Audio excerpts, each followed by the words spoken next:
بسم اللہ الرحمن الرحیم۔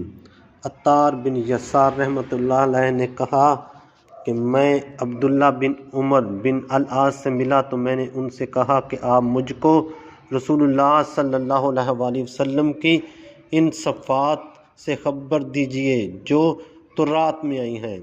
فرمایا بہت اچھا، اللہ رب العزت کی قسم، بے شک آپ تورات میں بھی انہی صفات کے ساتھ موصوف ہیں جو قرآن پاک میں ہیں۔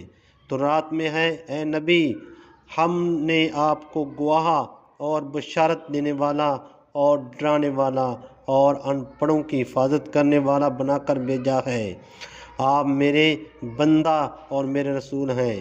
میں نے آپ کا نام متوکل رکھا، نہ آپ فحش گو، نہ سخت طبیعت والے اور نہ بازاروں میں شور کرنے والے ہیں، نہ آپ برائی کا بدلہ برائی سے دیتے ہیں، لیکن آپ درگزر اور معاف کرنے والے ہیں، اور ہرگز آپ کو اللہ رب العزت اس وقت تک نہ اٹھائے گا جب تک لوگ ٹیڑھے دین کو سیدھا نہ کر لیں، اس طرح کہ کہہ دیں کہ سوائے اللہ کے کوئی معبود نہیں، جس سے اندھی آنکھیں اور بہرے کان اور پڑے ہوئے دل کھل جائیں۔